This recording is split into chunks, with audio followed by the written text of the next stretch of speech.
And now, your daily dose of debate, breaking news, and uncensored views. This is the Michael Medved Show. And another great day in this greatest nation on God's green earth. A great day to review the very latest in diplomacy, where the news is that Iran is still reviewing, quote, messages from the United States which have been sent via Pakistani mediators, and Iran has not yet finalized its response, positive or negative, to a U.S. proposal to end the war.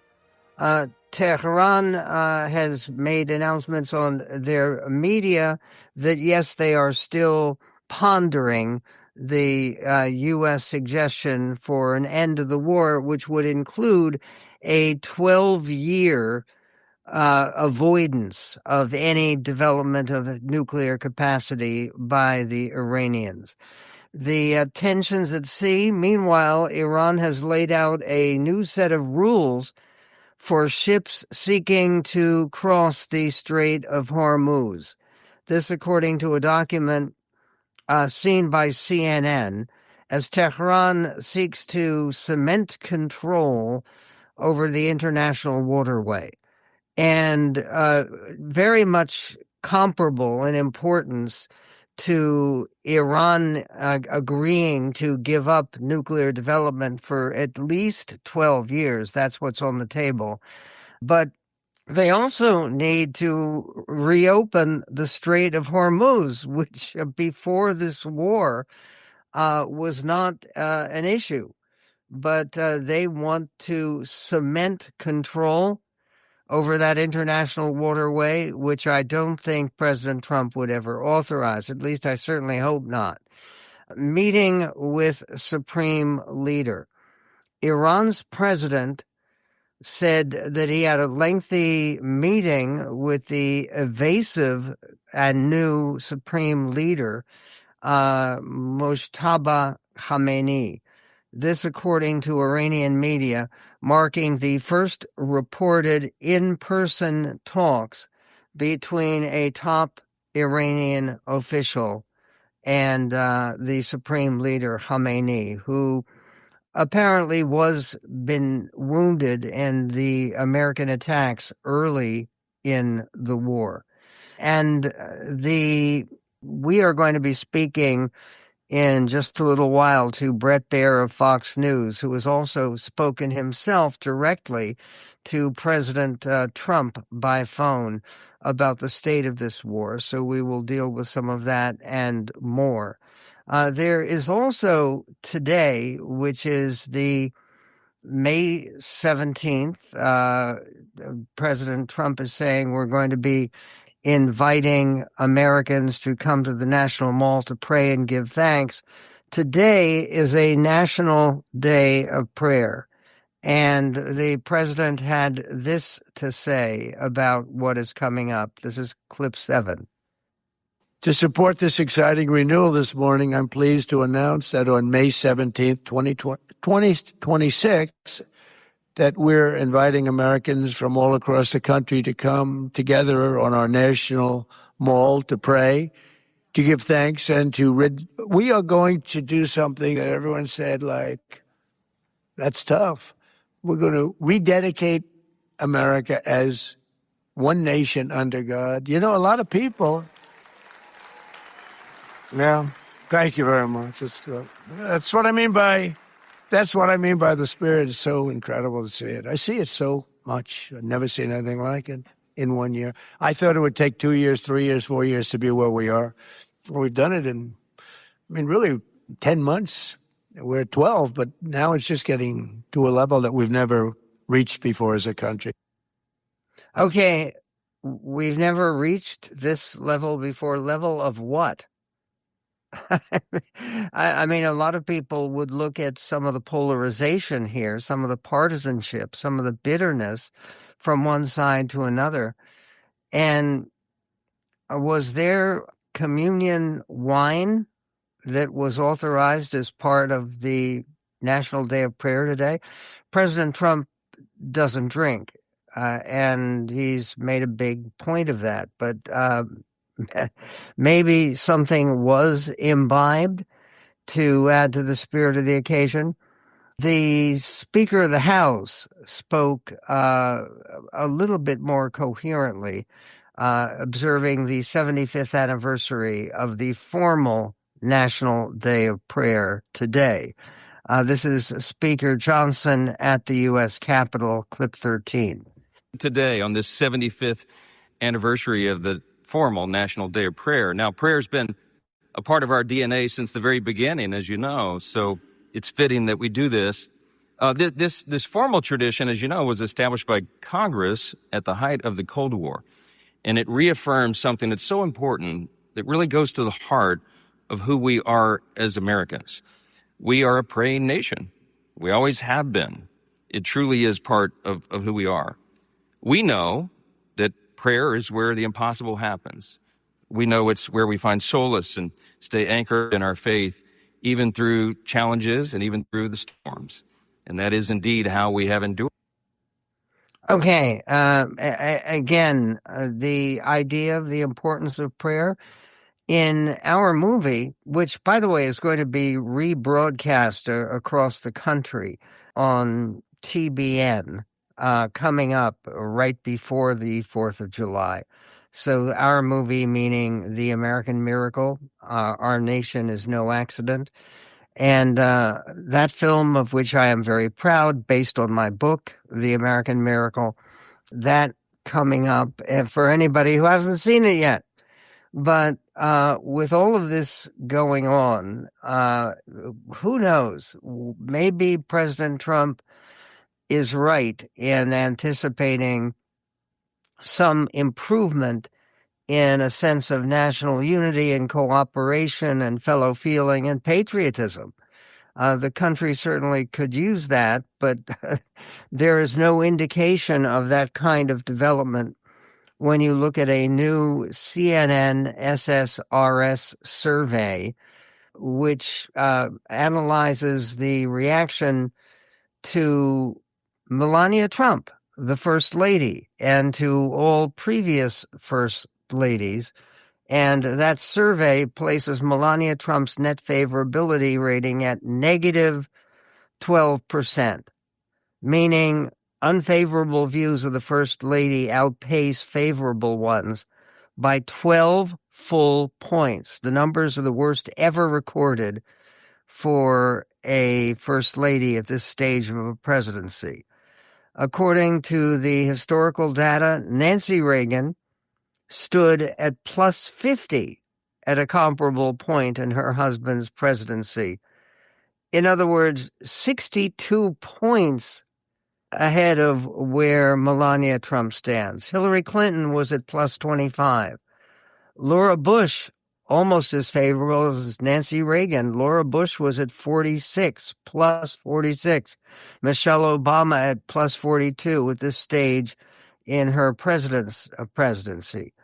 Harry Enton on CNN was direct. If we look at this historically, Melania is the worst ever at this point in term number 2.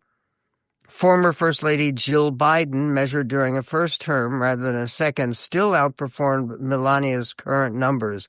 She was above water as well, making Melania's rating the worst at this point in any modern presidency. The collapse in Melania Trump's standing has not been sudden. So what's that about? We'll get to that. But first, we are going to be speaking with Bret Baier of Fox News about the case for America. That and more coming up on the Medved Show.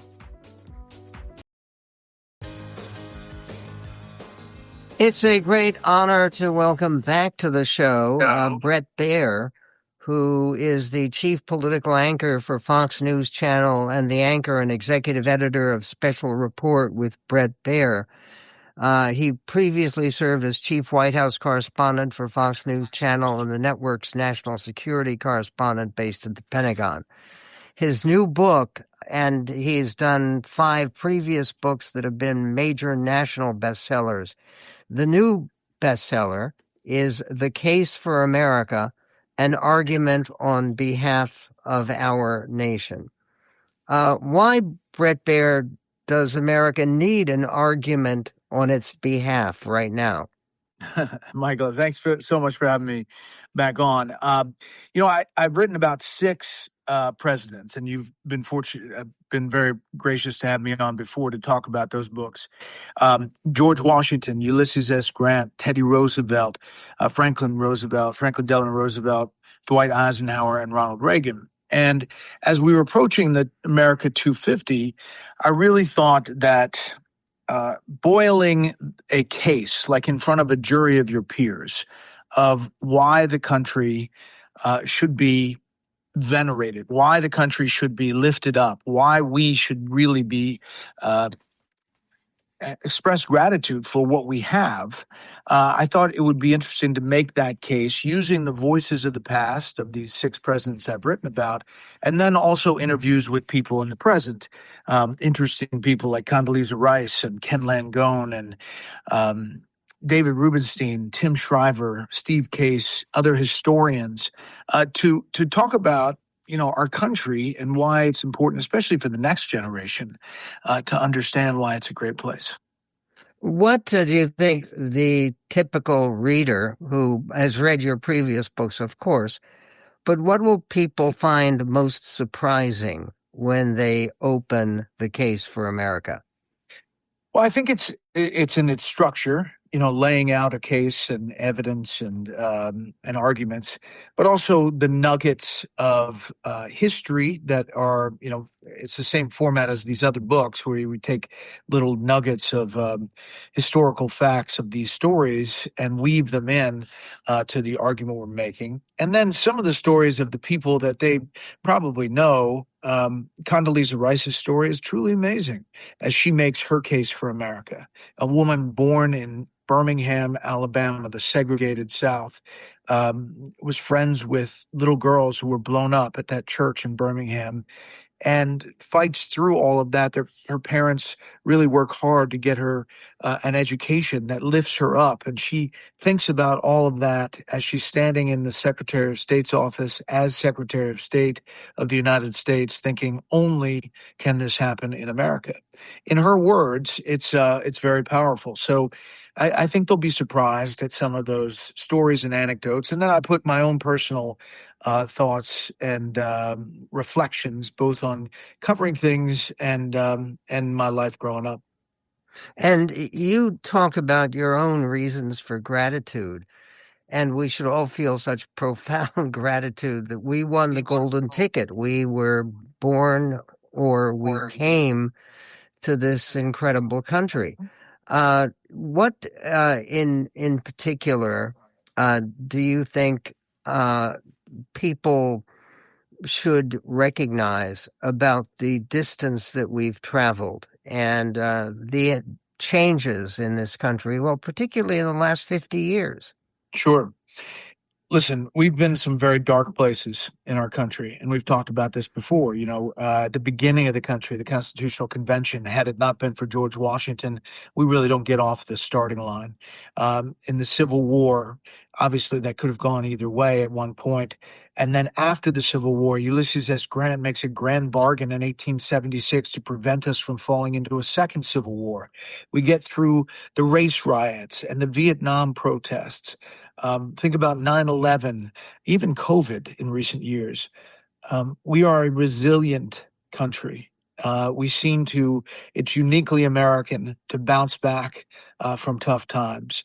Number one. Number two, unity is in our name, united. But dissent is baked into who we are. So welcoming the dissent in a way that is not vitriolic is something that I think we can all wrap our heads around.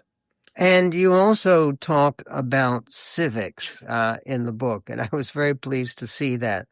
We used to get civics, learning reasons for patriotism in school.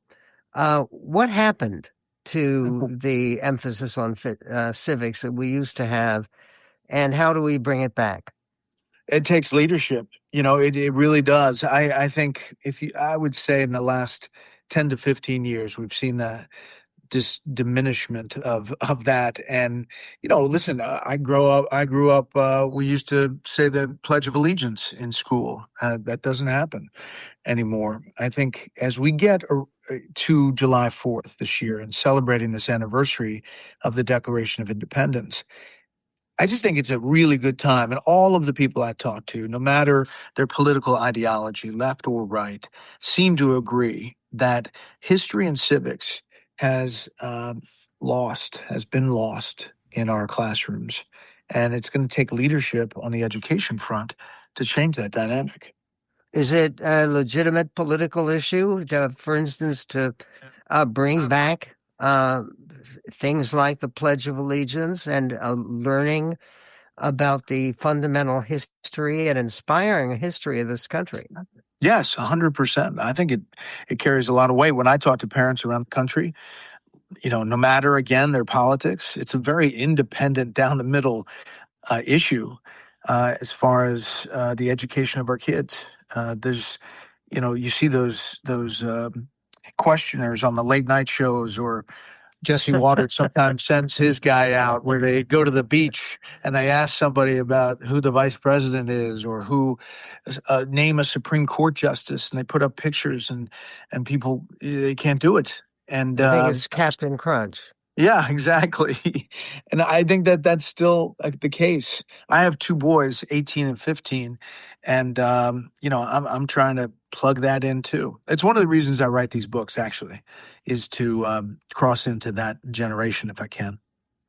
Good for you. The book is called The Case for America, an argument on behalf of our nation.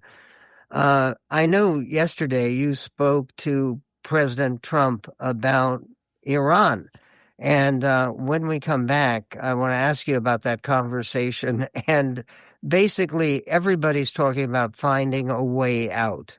Does that way exist? We will get to that and more with Bret Baier. His inspiring new book is called The Case for America, an argument on behalf of our nation. And it does have lots and lots of details that can move you. Move you deeply, because our gratitude for this country should remain deep and profound. We will be right back with Bret Baier coming up on The Medved Show. Sign up today for our free weekly newsletter at michaelmedved.com. Bret Baier is not only a principal of Fox News and somebody who holds the position of chief political anchor for Fox News Channel, but he is also a #1 New York Times bestselling author of variety books about presidents who can inspire you, and not just George Washington or Franklin Roosevelt, but people who might be more surprising, like Dwight Eisenhower, or even Ulysses Grant, who once upon a time was reviled by historians and reviled by the opposition party. So how did that change? That's an interesting question we can get to. But first, there's another president named Trump. You had a conversation with President Trump yesterday, Bret. What did you learn about his hopes for a successful end to this war? Yeah, as you know, President Trump calls a lot of reporters and anchors. I happen to be on that list, fortunately, and most of the time it's off-the-record conversations, but sometimes he'll talk, and I say I'd like to share some of this, and we talk about questions that obviously are pressing in this moment about the conclusion of the Iran war and how it happens. They're in the middle of this negotiation. And a one-page memorandum on at least a blueprint to get to an end game over the next month. And I asked specifically how optimistic he was, and he said he feels pretty good about it, that he thought it could wrap up in a week. My questions are, do you know who you're dealing with? the Iranians. He said, we think we have people that are in charge, but that's the problem. It's a broken, fractured leadership, and that the IRGC, has really stepped up the military side of things and the political and the foreign policy arm of the Iranian leadership may not hold all the cards on the ground. He thinks that this is a real possibility, which is why he stopped operations and did the ceasefire. That said, there's some real skepticism about, even if you got something on a piece of paper, that the Iranians on the ground would live up to whatever they agreed to. And we've seen this time and time again with the Iranians. I just transmitted that the president thinks that this is a different thing, that this is different than the previous efforts, and he believes there's more substance. I will tell you that there's real concern from the Gulf Arab allies about how this comes together, and more importantly, that the U.S.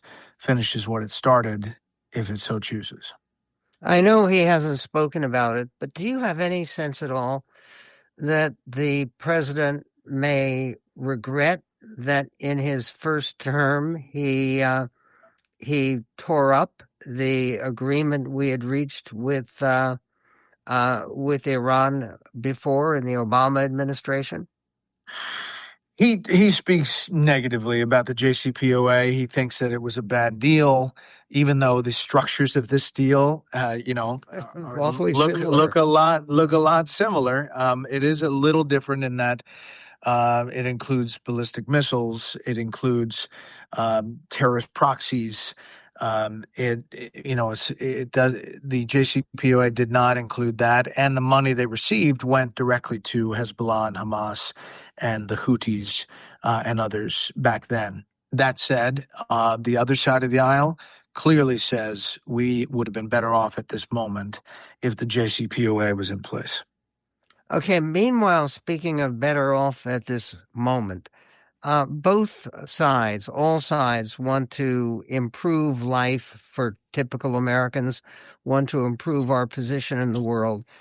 If you, after writing this book, The Case for America, come to conclusions about two changes that we need to be working on in this country to live up to the heritage we get from our founding fathers that you write about so movingly in the book, two things that we should focus on to change America for the better. Yeah. Well, one is I think we should listen to each other a lot more, no matter how passionate we are about what side of the aisle we're on, what things we're fighting for, to listen and to at least acknowledge the other side's presence instead of being so talking down to folks. I have this thing on my show called Common Ground, where I bring Democrats and Republicans together to talk about what they're working on as opposed to what they're fighting about. And at first it was very difficult. My staff said, "Boss, you're never going to be able to book this because nobody's going to come on and talk together in this partisan atmosphere." But we did get some. And then I went up to Capitol Hill and I talked to all the press secretaries on both sides of the aisle. And I said, this is the chance to talk about how you work across the aisle on various things. And suddenly it just started happening. That was 2022. So I have strange bedfellows that come on, ideologically opposed, that are working on something that they want to talk about. We talk about the news of the day, but we also talk about that. So the Common Ground segment stemmed from relationships on Capitol Hill, Michael, that were like Ted Kennedy and Orrin Hatch. Think back to Tip O'Neill and Ronald Reagan. There are strange combinations. John Breaux and Joe Lieberman that really worked together. I had one with Ted Cruz and Elizabeth Warren. And, you think about, there's a lot of stuff that happens that we don't cover because it doesn't, cause the controversy of the day and it doesn't make the headlines. But there's stuff happening. And I think we could focus a little bit more on the common ground. And okay, lift there's that up. something that we could benefit from greater focus. Is there something that it would be useful that we heard less about? I can think of several things. Oh, But yeah. What are your things? well, one of my things is, I mean, I think that the focus on both sides, on all sides, on high school sports or college sports, and women's role in any of this, and the role of women's sports.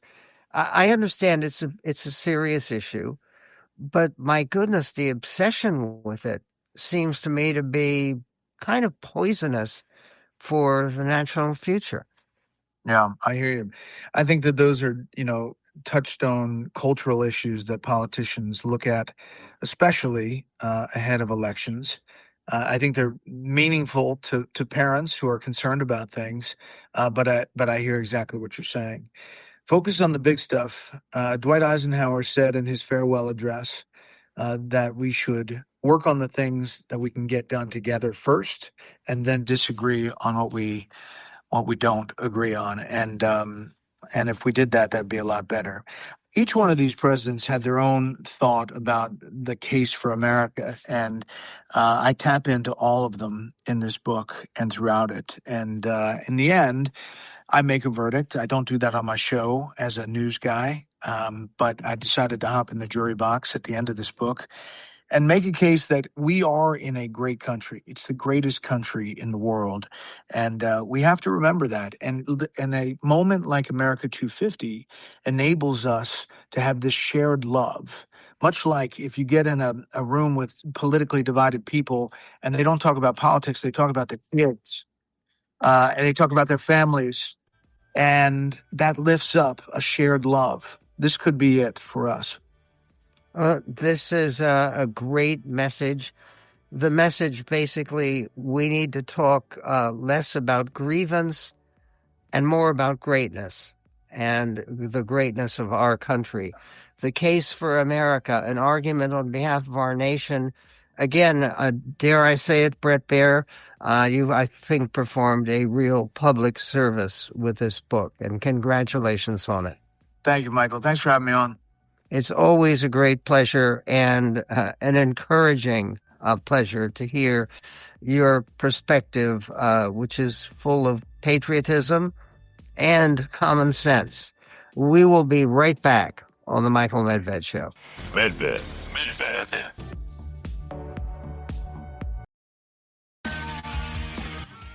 There is a disturbing story that has just appeared on Mediaite, and it suggests that a confidential new CIA analysis concludes that Iran can survive President Donald Trump's Strait of Hormuz blockade for at least 3 to 4 more months. That analysis was allegedly delivered to policymakers in the Trump administration this week, with 4 unnamed people familiar with the document speaking about its findings with the Washington Post. In addition to the fact that Iran can survive the blockade for months before facing severe economic hardship, the report also found that Tehran retains significant ballistic missile capabilities. One official told the Washington Post that Iran has lost only 25% of its pre-war inventories of mobile launchers, which are designed to launch rockets or missiles, and 30% of its missile stockpiles. The official said there is evidence that the regime has been able to recover and reopen almost all of its underground storage facilities, repair some damaged missiles, and even assemble some new missiles that were complete when the war began. These intelligence findings, if accurate, contradict claims made by the Trump administration regarding the military decimation of Iran by the U.S. There's another piece that appeared in the New York Times. It's an editorial by the editorial board under the alarming headline, "Why the U.S. is in a stalemate with a second-rate power." And the editorial board writes, on paper, the war with Iran should not be much of a contest. The the U.S. spends around $1 trillion a year on its military, more than 100 times as much as Iran. Think about that for a moment. We're spending on our military 100 times what they're spending.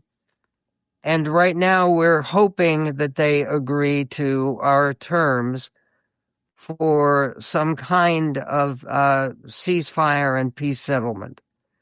In the war's early days, the mismatch played out as one might expect. American forces destroyed much of the Iranian military. Now, however, the contest looks less one-sided.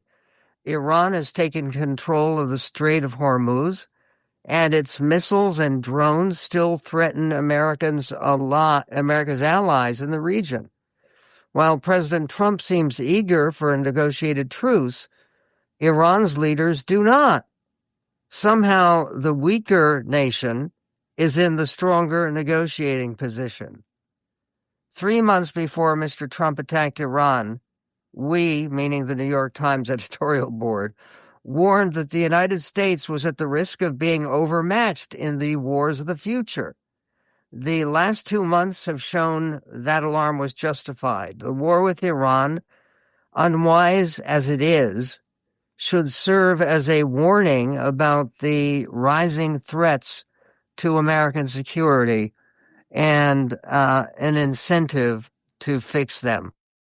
And so quickly and effectively neutralized, said Secretary of Defense Pete Hegseth on March 26th. The next day, Iran launched a drone and missile attack on an American base in Saudi Arabia that wounded more than a dozen service members, destroyed a radar surveillance plane, and damaged at least 2 refueling tankers. The immediate debunking of Mr. Hegseth's bombast points to the reform agenda that American military needs. There are main categories that they write about. And what they suggest is the United States needs to collaborate with other industrialized democracies. Mr. Trump's plea for help in reopening the Strait of Hormuz from the very allies he spurned at the start of the war is just the latest proof that America cannot go it alone. In the years ahead, keeping pace with China's economic and military expansion will require collaborating with like-minded democracies. All of these steps, writes the New York Times, are not merely about winning the next war. They also can help prevent it by making our enemies believe they would lose any war they start. Instead, this war with Iran has provided a roadmap for any country that wants to resist the United States in the future, including Russia and North Korea. For China, the country with the greatest potential to challenge American military might, the war validates its focus on new forms of warfare, such as drones, cyber weapons, and space power. All of this is of great concern, and they say at the conclusion of their editorial from the editorial board of the Times, the good news is that Congress, the administration, and the Pentagon can all now see our military shortcomings. The bad news is that our adversaries can see them too. Washington can no longer just talk about reforming the military. It has to do it, or risk making the disappointments in the Iran war become a preview of far worse. And to then conclude with something that is among the best, there is a new movie about some of the most profound issues facing humanity. It's called The Story of Everything, and it's about the creation of the world, the creation of human life, and more. And it's a remarkable achievement. There's a hugely entertaining and enlightening new movie that takes you on the ultimate adventure, probing mysteries about the existence of life, about reality, about creation. And that movie is audaciously but fairly called The Story of Everything. Has the universe always been here, or is it finite? Is there something else that would lay these questions to rest? It reopens that question of ultimate meaning. That last voice you hear is that of Dr. Stephen Baier, who is the director of the Center for Science and Culture of the Discovery Institute in Seattle. He's written a best-selling book that inspired this unusual film. The book was called The Return of the God Hypothesis, and the movie uses some of the best minds in science and philosophy to argue that reality is part of a design, not some series of random accidents. How in the world did this start? The fact the universe sprang into being at a definite moment seems to me theological. And it is science that has revealed this. You can gain more than your share of enlightenment and astonishment as the movie expertly conveys its message that our universe bears everywhere the fingerprints of its creator. And one of the themes of The Story of Everything is there is no implacable conflict between science and faith. In fact, those two impulses can work to reinforce one another. Much of the movie includes artistic recreations of reality within tiny organisms and the cells that make life possible. The movie runs 1 hour and 37 minutes long, but thanks to the elegant presentation and the profound contributions of several dozen world-class thinkers, the film never lacks for excitement or loses the focus of its core arguments. It's not officially rated, but young children will probably be lost and disappointed that the movie offers no recreations of dinosaurs. 4 stars for The Story of Everything. It doesn't answer everything, but it asks all the right questions. And the film is so successful with audiences that it's been extended for another full week in its run in theaters all across the country. And Steve Baier will join us again next week, and you can enjoy that conversation, of course, in that availability of our YouTube channel, which is Michael Medved Official. We are also going to be speaking tomorrow with Ruben Navarrete on the crazy world of California politics and the bizarre possibility that a Republican could actually win the governorship in the Golden State. And then Paul Kengor, an expert on the relationship between Reagan and Pope John Paul II, will talk about Pope Leo and President Trump, a very different relationship. That and more coming up in This Greatest Nation on God's Green Earth.